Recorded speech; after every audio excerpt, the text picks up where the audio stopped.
Hi, my name is Tegan and welcome to my channel. I'm beating every Amnesia game. Being a huge survival horror fan, Resident Evil and Silent Hill being two of my favorites, I was really excited to give Amnesia a try. I've heard a lot of really great things about the series.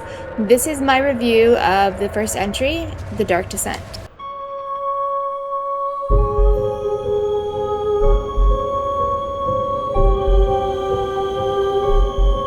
The Dark Descent was first released on PC September 8, 2010.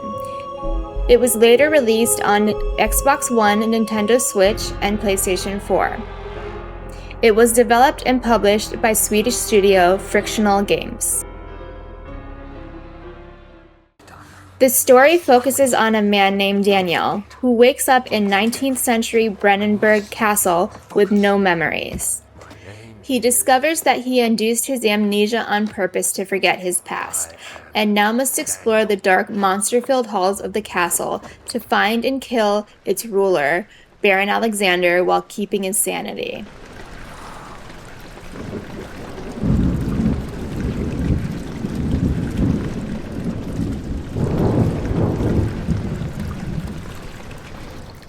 The Dark Descent was critically acclaimed upon release and received a ton of positive praise. It won 2 awards at the 2011 Independent Games Festival. The game got an expansion called Amnesia Justine on April 11, 2011. I will also be playing that expansion as a part of this series. Over the course of the game, Daniel explores the many rooms of Brennenburg Castle, solves puzzles, frantically runs from enemies, and collects items, notes, and diary entries, which help the player piece together the events that led to him waking in the castle.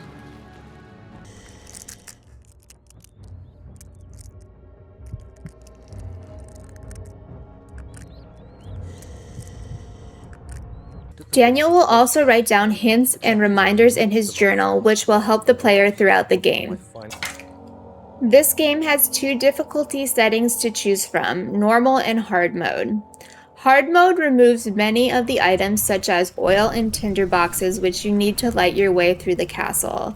These items are very important because without light, Daniel will lose sanity. I chose normal mode as it was my first playthrough of the game. The enemy in the game are called the Gatherers, and there are no weapons to fight them, so a lot of running and hiding goes on over the course of the game. There are areas to hide in such as closets, behind barrels, or you can even crouch in the dark and wait for the enemy to pass. If an enemy sees Daniel, they will chase him, and if they catch up, they will usually kill him within 1 to 2 hits, which puts the game into a game over state. You can either load a previous save or select continue.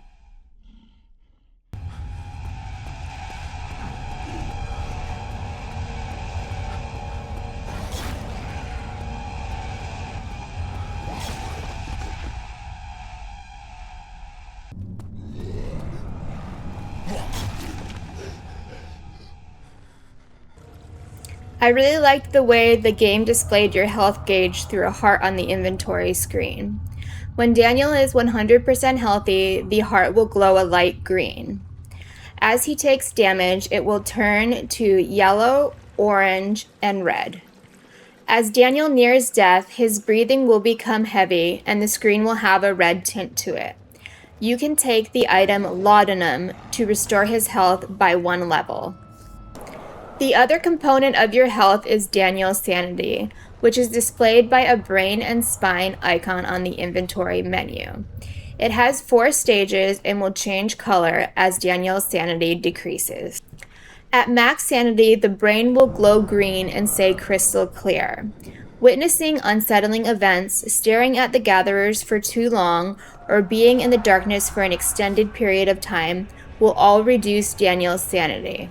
Reduced sanity will affect gameplay in a couple of ways. Daniel's vision will begin to blur, and his breathing and heartbeat will become louder as he loses his mind.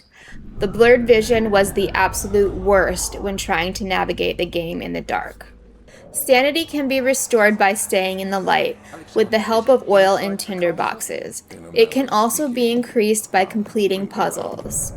Originally, there was a sanity potion that you could use in the game, but it was cut during development and now can only be used in custom stories.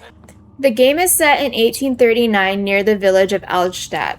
Upon waking in Brennenburg Castle, Daniel finds a note that he left himself explaining why he chose to forget his past intentionally.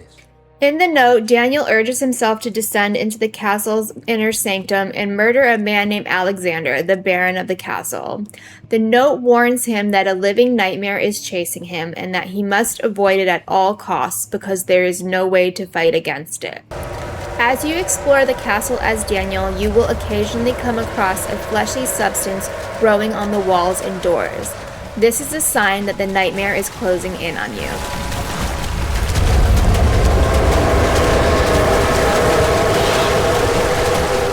Before arriving at the castle, Daniel had gone on an archaeological dig in Africa with his colleague Professor Herbert. Their objective was to find an ancient burial chamber. During the dig, Daniel finds an underground chamber that is much older than the one they expected to find based on their research.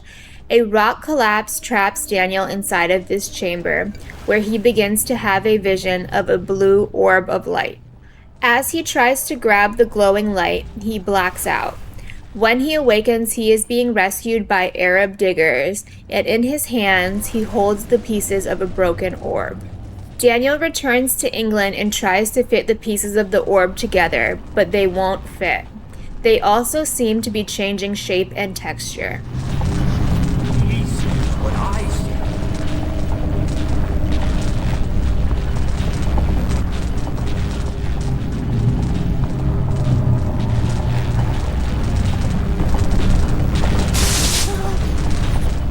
Daniel begins to have terrible nightmares.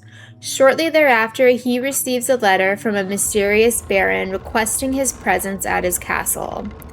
When Daniel arrives, he is told that in order to keep his nightmares away, he must perform gruesome rituals and experiments.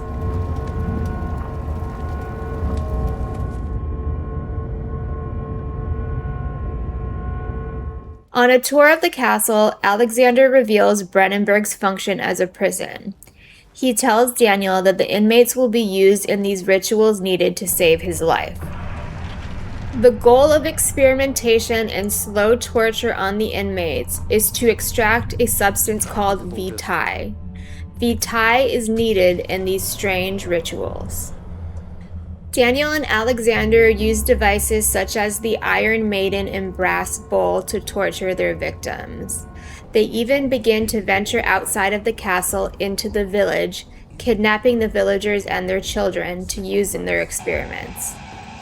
Regretful and disgusted at his own actions, Daniel drinks a memory-destroying amnesia tonic so that he may have a fresh start to fix what he has done.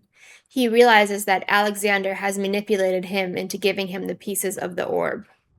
Daniel swears that the Baron will die for his actions, which lead to the events at the beginning of the game. Switching to the current timeline near the inner sanctum, Daniel meets an old, frail man chained to the wall near the castle's lab. The man's name is Agrippa. He is an old friend of Alexander's who helped him gain knowledge on the orb. Agrippa's consciousness is now trapped in a dead husk so that Alexander may use him for information. He asks Daniel to create a concoction to set him free from his body and stop Alexander from using the orbs. Searching for the ingredients, Daniel finds himself in a part of the castle filled with torture rooms and body parts. This was one of my favorite sections of the game, as the rooms were very creepy to explore. If you find all of the ingredients, the potion can be made in the lab and fed to Agrippa. He will then request that you cut his head off and take it with you to stop Alexander from entering the portal. Inside the final chamber, Alexander waits on a platform in front of one of the orbs. He is surrounded by a blue glow. Around the orb are 3 fragile pillars, feeding energy to it to complete the ritual. Alexander thanks Daniel again and says that he may now return home. At this point, there are 3 endings to the game. If you do nothing at all, the portal opens and Alexander enters into it in a blue flash. With nothing to hold the shadow back, the fleshy substance overtakes the entirety of the inner sanctum. This will begin to kill Daniel slowly, and the voices of his victims can be heard begging for mercy. The screen goes black. You can hear Alexander thanking Daniel for his sacrifice and that he will not be forgotten.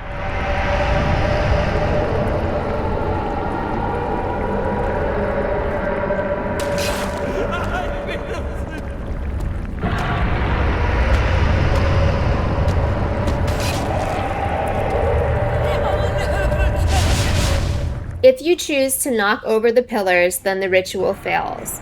Alexander screams as his body disintegrates, and Daniel leaves the chamber. The Shadow's influence is gone through his redeeming actions, and he leaves Brennenburg Castle behind with a guilt-free conscience. If you want to achieve this ending, after Alexander finished his speech, you have 2.5 minutes to do it.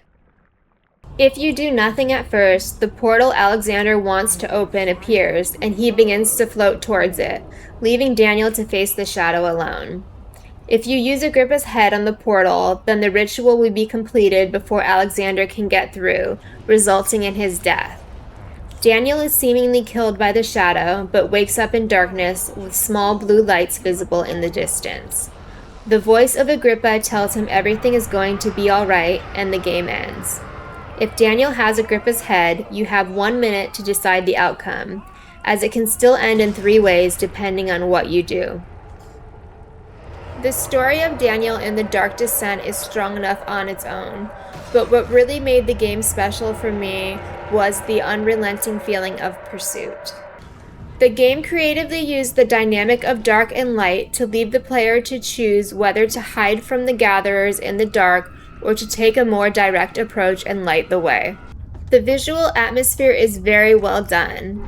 The shading and lighting effects are very impressive, and the darkness feels suffocating at times. Puzzle solving was a major component in the Dark Descent. However, the puzzles were not very challenging and should not be an issue for anyone who has played an adventure game previously. The loading screen suggests that you play with headphones and in the dark, which I highly recommend you do so. I played some during the day, but I found that the atmosphere was more immersive when the lights were out and I had headphones in. I really enjoyed this game and I would give it a solid 8 out of 10. I'm looking forward to playing the other games in the series. And with that being said, I'll leave you with a couple fun facts regarding the Dark Descent. The game's story is heavily influenced by the writings of H.P. Lovecraft. They both share similar themes of isolation, cosmicism, insanity, and interdimensional beings too strange for the human mind. August 19th, the day the game takes place, is also the birthday of Daniel's voice actor, Richard Topping. Thanks for watching, and I'll see you in my next video, a review of Amnesia, Justine.